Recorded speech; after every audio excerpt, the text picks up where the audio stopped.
ভারতের লালকেল্লার পাশে যে ভয়াবহ বিস্ফোরণ ঘটে, ওই বিস্ফোরণে ১৩ জন মানুষ মারা যায়। এখন ওই ১৩ জন মানুষ যে মারা যায়, এই ভয়াবহ বিস্ফোরণটাকে ভারত সরকার, সোজাসুজি কথায় ভারতের যে স্বরাষ্ট্রমন্ত্রী অমিত শাহ আছেন, অমিত শাহ তিনি ডিরেক্টলি পাকিস্তানকে দোষারোপ করেছেন। নরেন্দ্র মোদীও তার একটা র্যালি থেকে, একটা সমাবেশের স্থল থেকে তিনি পাকিস্তানকে দোষারোপ করেন যে পাকিস্তান সমর্থিত জঙ্গি গোষ্ঠী নাকি এই হামলার সাথে জড়িত। আবার অনেকগুলো গণমাধ্যম তারা বাংলাদেশকে দায়ী করেছে যে এর সাথে বাংলাদেশিরা জড়িত, বাংলাদেশ থেকে একজন এসে এই ঘটনা ঘটায় গেছে। যাই হোক, এর আসলে মোটামুটি কোনো সত্যতা নাই বা ভারত সরকারও এর কোনো প্রমাণাদি দিতে পারে নাই। এখন ঘটনা ওর পরদিনই পাকিস্তানের ইসলামাবাদে জেলা জজ কোর্টের সামনে একটা ভয়াবহ গাড়িতে আত্মঘাতী বিস্ফোরণ হয়।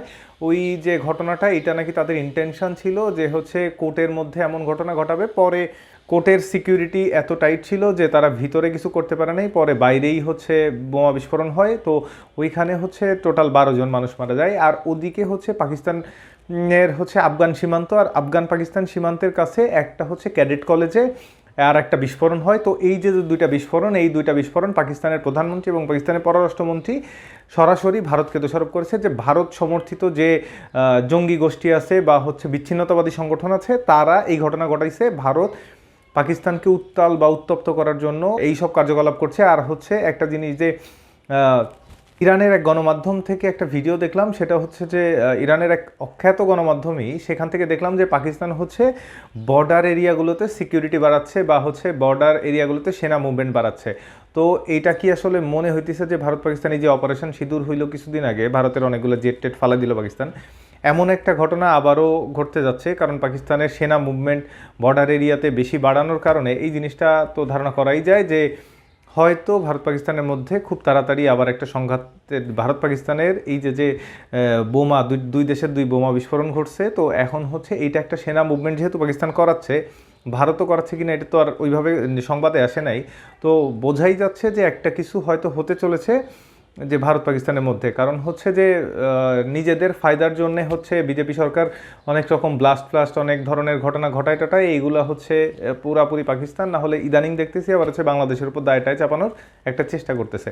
তো এই দায় চাপানোর পলিটিক্স যে বিজেপি সরকার আসার পর থেকেই করে আসছে ভোট জেতার জন্য, তো এইটা আসলে নতুন কিছু না। তো এরপরে যদি পাকিস্তান ভারতের মধ্যে আবার একটা যুদ্ধের পরিস্থিতি তৈরি হয়, তো এইটাও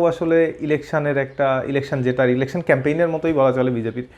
বিজেপির ইলেকশন ক্যাম্পেইন মানে অন্য দেশকে দোষারোপ করো, হিন্দু মুসলিম ভাগ বটোয়ারা করো, তারপর ন্যাশনাল সিকিউরিটি কনসার্ন তৈরি করো, এই ন্যারেটিভগুলো সৃষ্টি করেই বিজেপি নর্মালি ভোট জেতে। তো এই বিহার ইলেকশন যেহেতু একটা হারা জেতার মুখে ছিল, যে বিহার ইলেকশন জেতার জন্যই হয়তো এরকম একটা ঘটনা। সামনে হয়তো আরও অনেকগুলো ইলেকশন আছে, আবার সামনে জাতীয় সংসদ নির্বাচনও খুব তাড়াতাড়ি 2 বছরের মধ্যেই। তো এখন একটু পাকিস্তানের সাথে বা বাংলাদেশের সাথে এইরকম একটু হাস তামাশা ইন্ডিয়ান গভর্নমেন্ট বা বিজেপি সরকার এটা করবেই। কারণ তাদের তো দিন শেষে এন্ড অফ দি ডে ভোটে যেতে লাগবে। আর ভোটে জিততে হইলে তাদের জনগণকে রিচ কইরা যে জনগণকে বলবে যে আমি তোমাদের এই উন্নয়ন করছি, এই কাজ করছি, আমাকে ভোট দাও, এইটা বলার মতো কিছু নাই। দ্যাটস ওয়াই বাংলাদেশ আর পাকিস্তান ভারতের একমাত্র হাতিয়ার, নরেন্দ্র মোদী বা অমিত শাহর ভোট জেতার একমাত্র হাতিয়ার। তো দেখা যাক, যেহেতু সেনা মুভমেন্ট এখন কত দূর জল গড়ায়।